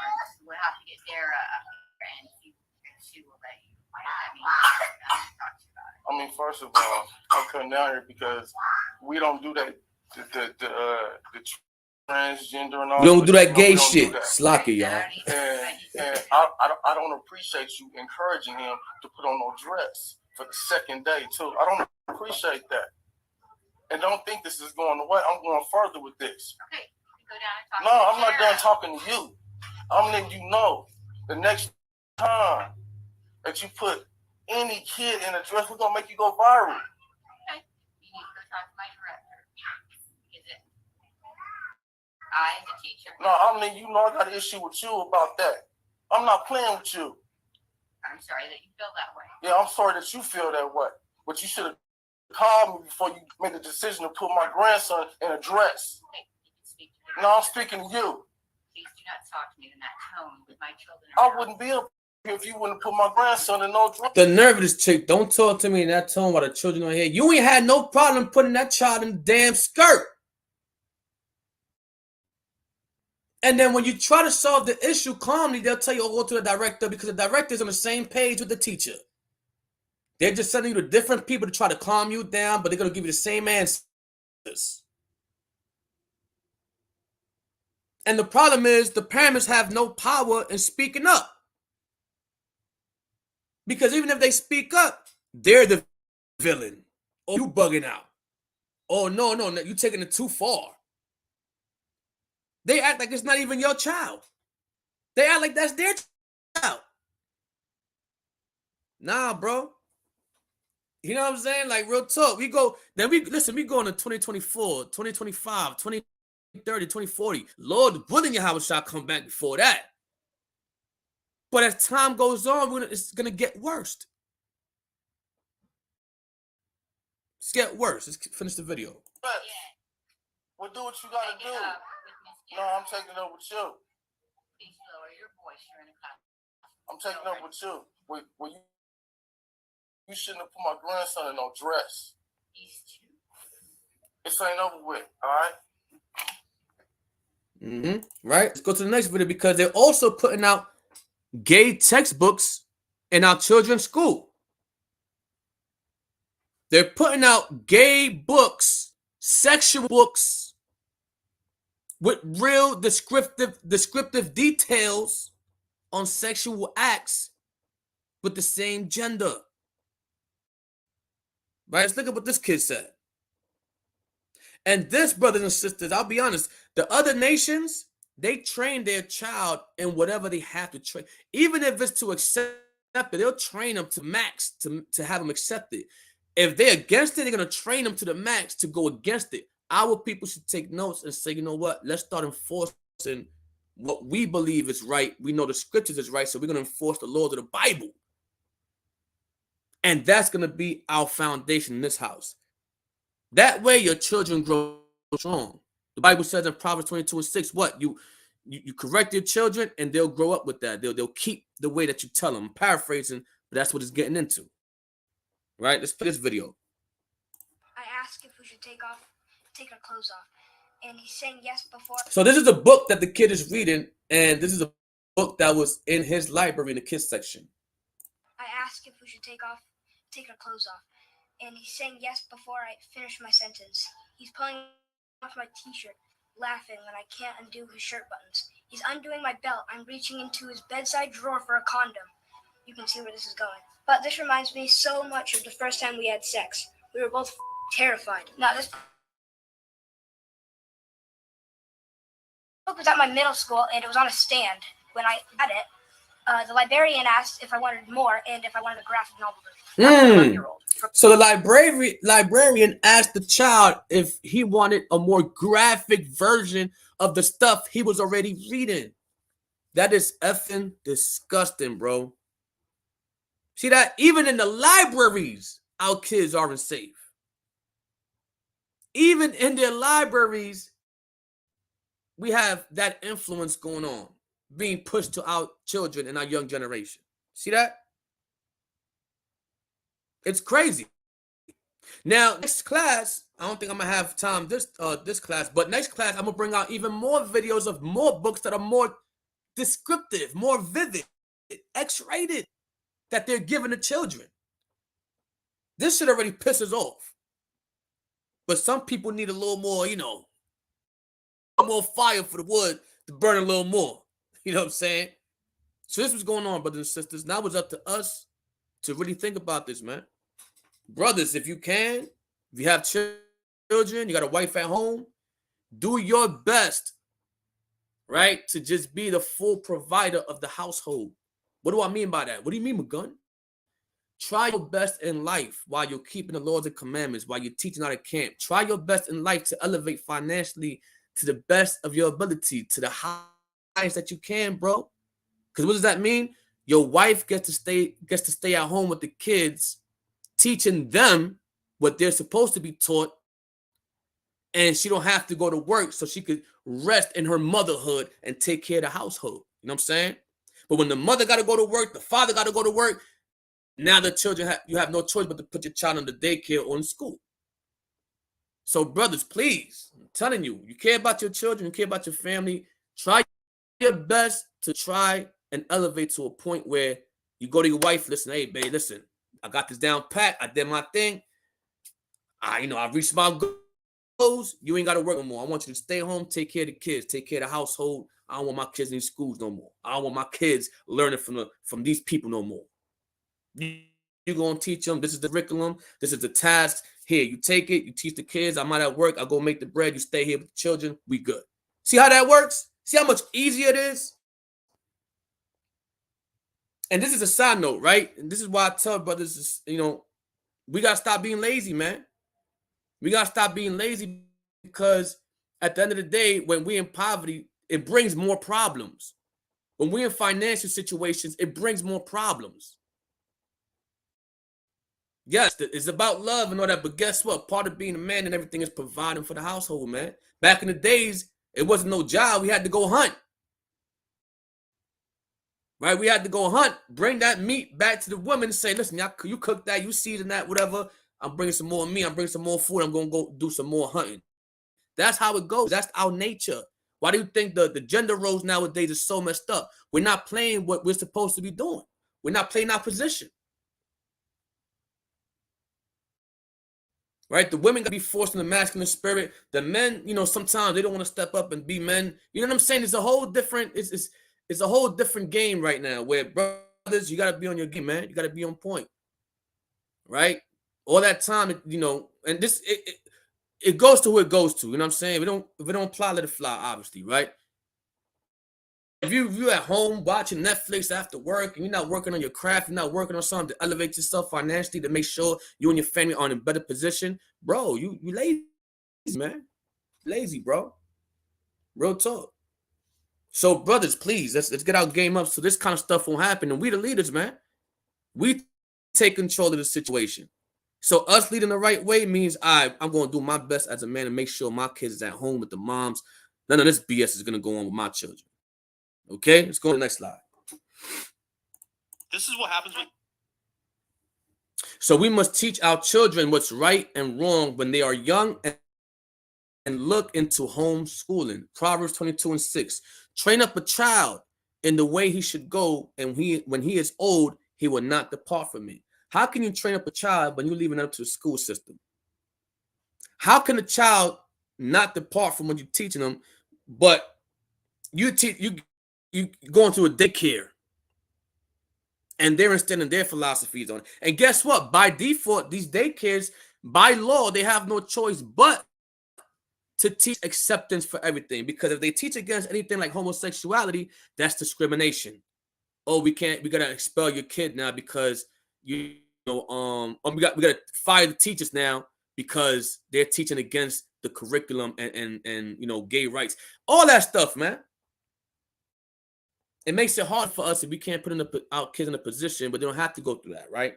Deuteronomy 11:18. Therefore shall you lay up these my words in your heart and in your soul, and bind them for a sign upon your hand, that they may be as frontlets between your eyes.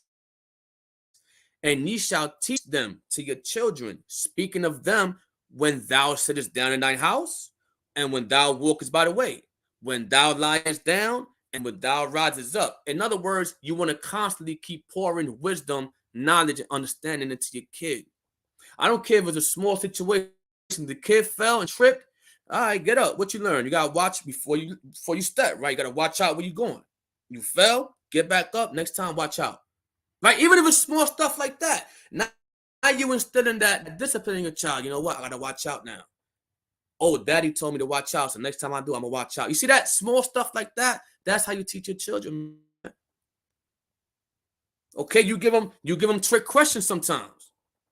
Right, I'm gonna bring this up again. I did it last time, but it's important. Like my nephew, right? I asked him, I told him, your nephew, there's 12 genders, right? And he'd agree because I'm his uncle. He's like, yeah. I said, how do you know there's 12 genders, man? I just told you that. And I asked her, is there male and female? Yes. Is there anything else other than that? No. So how many genders are there? 2. See that? That's how you teach your children, man. You wanna be real with them, bro. Right? And these last days, especially, you can't sugarcoat. You can't sugarcoat. Yeah, there's a way to go about speaking, but you can't sugarcoat stuff, man. Right? I'm buying my nephew a toy gun. Some lady want to walk by talking about, oh no, my kids, I ain't buying no toy gun, no guns, no nothing. In my mind, oh, he gonna grow up effeminate. You see the husband walking like she runs him. He's following her. Like, oh yeah, I'm gonna do what she say. You know what I'm saying? Nah, listen. I'm not saying go out there and get your kids guns. I'm saying eventually they're gonna see it, right? What we can do is teach them about it, right? We can teach them. Listen, this you're gonna see this eventually, but be careful with this and be careful with that. This is how you do that. Boom. You teach them. You don't hide it from them. One of the biggest mistakes parents do is hide reality of the world for their children. That when their children encounter that reality, they don't know how to react. They're like, oh my God, what's going on? My parents never told me this. Sometimes we try to hide too much from kids when they're going to run into it, even as kids.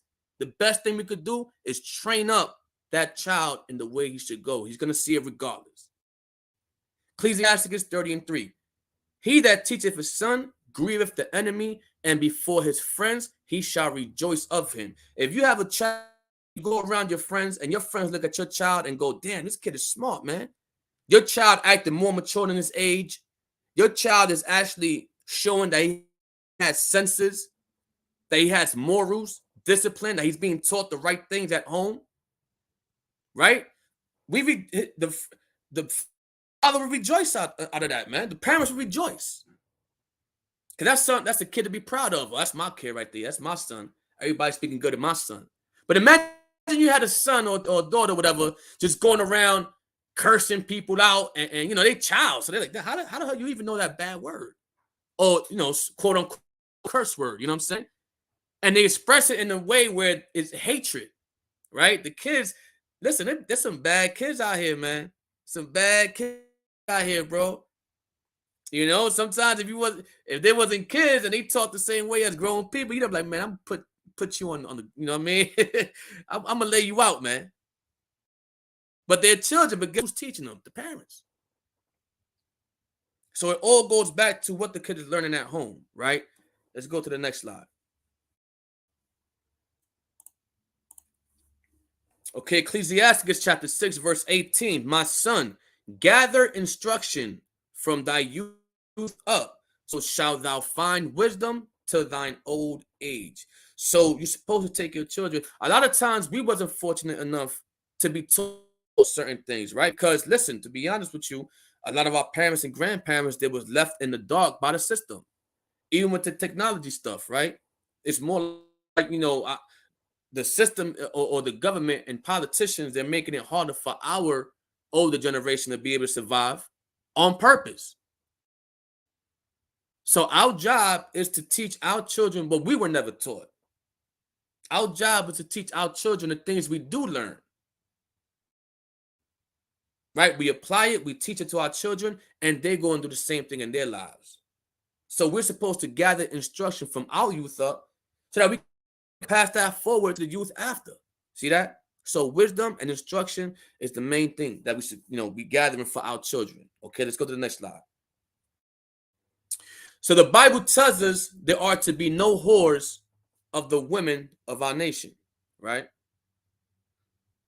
Now we know whoredom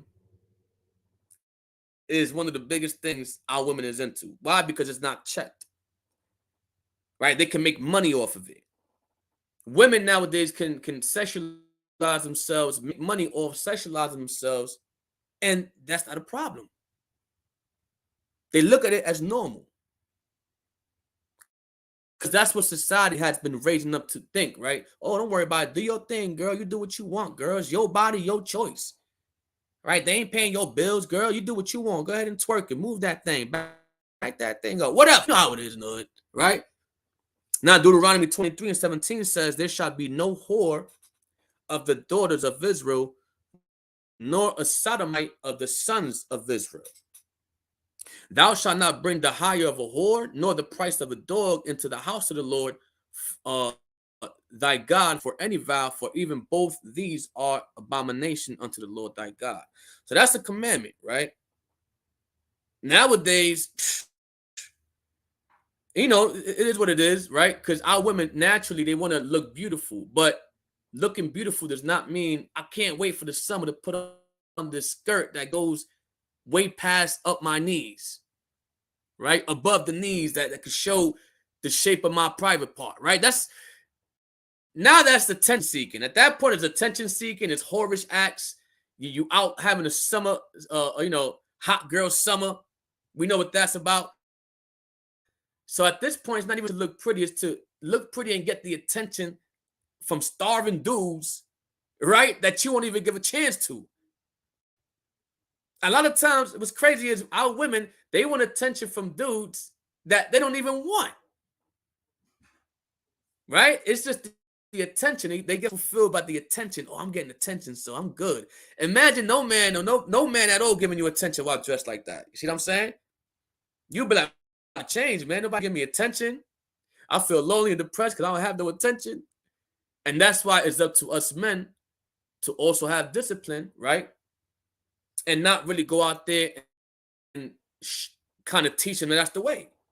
Because our men, they don't check the women no more. They don't be like, yo, sis, go cover up, man. Right? A man meets a girl or whatever, and they going out on a date for the first time, and she revealing, men are scared to say, yo, nah, you ain't coming out with me like that. Real men's gonna be like, nah, man, you gotta go back and change. You ain't gonna make me look crazy. I'm going around with you like that, you wildin'. You gotta go stand for change, man.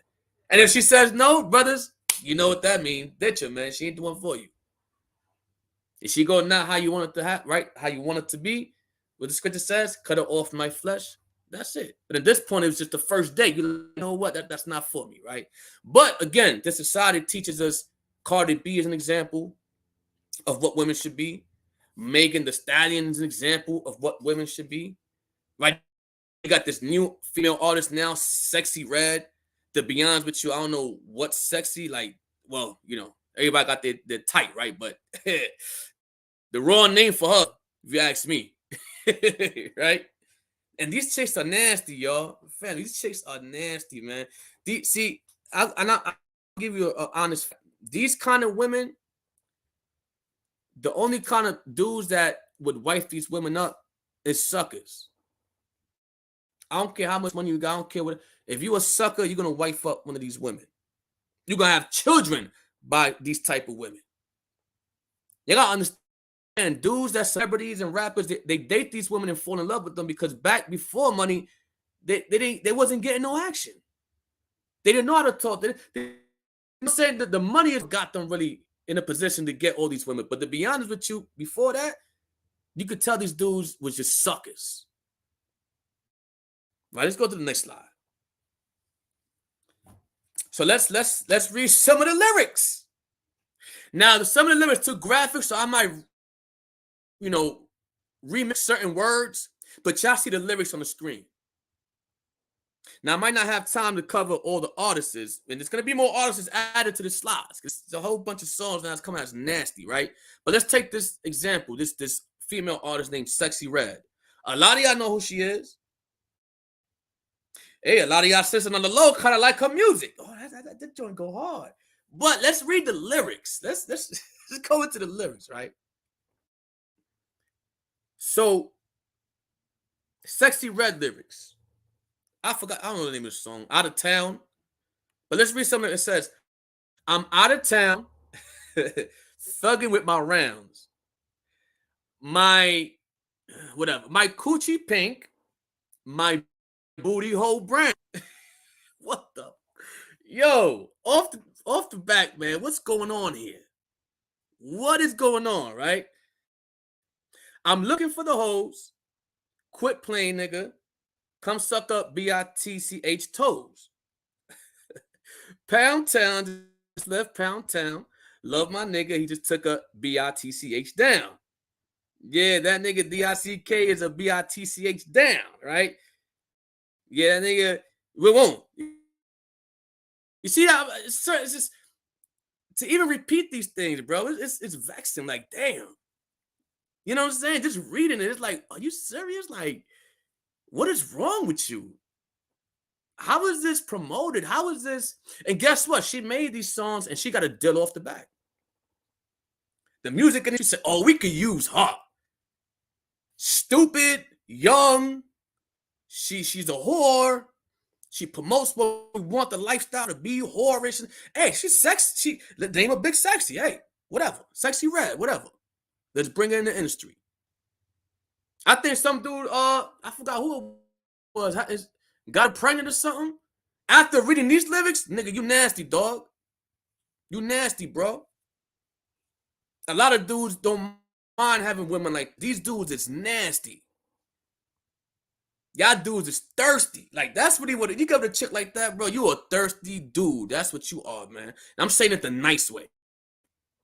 Right, let's go on with the lyrics. I'm out here in Miami looking for the hoochie daddies. Where the niggas that get ratchet? My son need a new pappy. What the you know what I'm saying? What? Too many BITCHs. Where the niggas at? I'm trying to get my coochie stretched 2 times, right? You know them dreadheads do it the best. I like a nigga with a check. All my niggas give me neck. You know I'm sexy. I'm the best. I'm the SHIT, little BITCH. I'm next. I can't say his name because he be cheating. Yeah, I'm the reason. Niggas love a bad BITCH. What Suki say? None of my TITS. Oh my goodness. This is nasty, bro. It's nasty. And it's not even a turn on. Like, you know, a real man, he'll see something like this and be like, hell no. Hell no. Who's gonna date this chick? But you got them suckers, that's artists and rappers, and they got a lot of Will Smiths out here. Right? A lot of Will Smiths. A lot of Jada Pinkett's out here. A lot of suckers out here, right? That's what's messing up the game, man. So chicks like this, they're trash. Brothers, stay away from them. You know, if you got a chick and she's playing this song, run away, bro. Leave her at the bus stop and go home.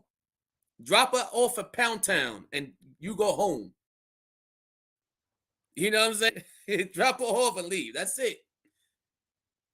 She go in your car talking about, ooh, play that Sexy Red. Oh, hell no, you Sexy Red. You're out this car. You in hell.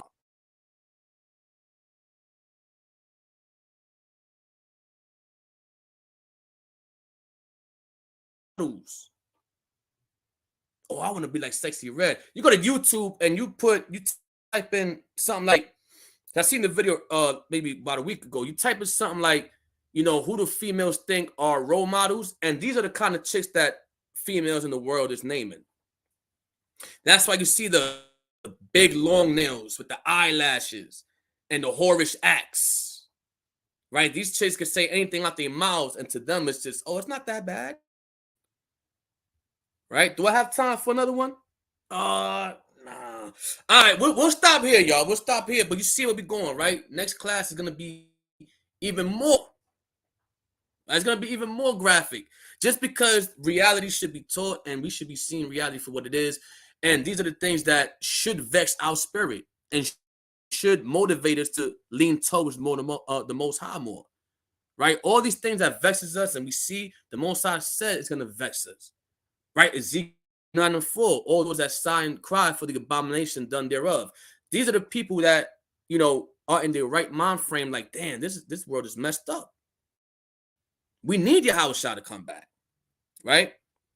So yeah, man, we got to bring these topics out, man, because regardless how we want to go around it, we can't sugarcoat certain things, man. So it is what it is. Yeah, that'll be it right now, brothers and sisters. For the sake of time, you know, I'll come back next week and we'll finish up some of these joints. Because there's a lot to go over, man. There's a lot. You know, it's not just that's why it's America versus the Bible for 6, 7, 8, 9, 10. It's so much to go over, as y'all see. You see what I mean? So All praise to the Most High, y'all. Once again, I hope y'all blessed. I hope y'all having a great, fantastic Shabbat. I'm kind of in a good mood. I've been going through some things, but you know, the Most High, he always give you that moment where he chills you up in spirit. So I guess it's one of those moments. I don't know, you know, but I'm feeling good right now. You know, I hope y'all feeling the same way, man. Don't let nothing distract you from this walk. Stay strong, Israel. I love y'all. You already know you got elders and leaders you can talk to. If you ever need it, you go to them. You know what I mean? But don't ever backtrack and go into this world where it got nothing for you. You know what I'm saying? This world will leave you astray. Nobody out here really loves you besides the Most High and your family and your brothers and sisters in the Israelite community. That's it. That's all you got. That's all we got. If you ain't got that, you know, I feel bad. You know what I mean? So once again, all praise to the Most High. Love y'all, Israel. Kum Yasha'Allah. I'll see you next time at the next class. With that, I'm going to say shalom.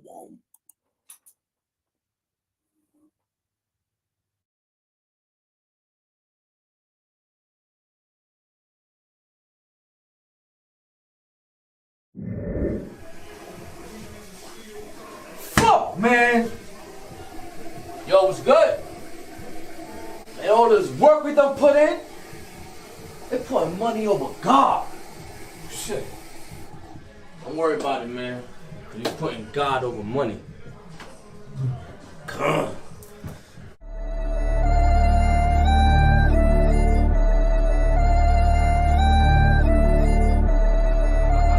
I love dogs. J Cactus. Yo, I teach in the streets cause I want to. I teach in the streets cause I have to. Your pastors don't do it, your teachers don't do it, religion don't do it, we got you. Whether they hear it or whether they don't, at the end of the day, that's their choice. We gotta replenish, where there is no vision, the people will perish with no voice. Peep the game, study the word and ignore the lanes. In time you learn to keep the line tamed. Everything is time and mixed in with change. Heathens, they get it the same, putting them all in the chain. The vultures eating their brains, the truth to you looking strange. The message is still the same. Don't care how you feel about me. They're taking shots like paparazzi. I'm strong like Samson with the power of David. You could take a chance, I'm all about the action. I hustle but don't mean came. Now say I buy and flip in the trap. Don't fall for a chick who's playing the trick. The pretty face only the trap. Roam in the jungle, gotta use wisdom, so I stay legally strapped. Say what you say, feel what you feel, but there's no emotions and facts. Danger when we alone, so imagine together we're rolling in packs. Heathens is mad, Israel is back, the natives, Hispanics, and blacks. Roam in the jungle, gotta use wisdom, so I stay legally strapped. Say what you say, feel what you feel, but there's no emotions and facts. Danger when we alone, so imagine together we're rolling in packs. Heathens is mad, Israel is back, the natives, Hispanics, and blacks. Enemies feel like they in the maze, cowards learn when they in the grave. I'm reading the times when we were slaves, now I'm looking around like we're still slaves. Without God we won't be saved, now we got the truth so we won't be played. I remember searching, first time I heard it, and even today I'm amazed. Don't lose focus, fulfill your purpose, searching the scriptures daily.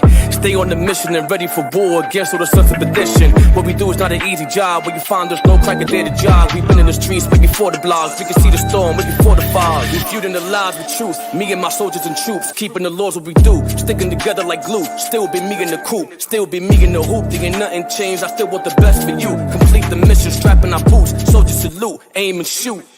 We riding, we grinding, making sure the family's straight and we good. Standing firm with this walk, to all of the haters, we here for good. Keep feast days in these last days, used to gang bang in my past days. That was either jail or early grave, or praises, I'm still here today. Roam in the jungle, gotta use wisdom, so I stay legally strapped. Say what you say, feel what you feel, but there's no emotions and facts. Danger when we alone, so imagine together we're rolling in packs. Heathens is mad, Israel is back, the natives, Hispanics, and blacks. Israel, we back. They tryna stop us, but they can't. Stay strong and carry on. Kum Yasha'Allah. Heathens is mad, Israel is back, the natives, Hispanics, and blacks. Heathens is mad, Israel is back, the natives, Hispanics, and blacks.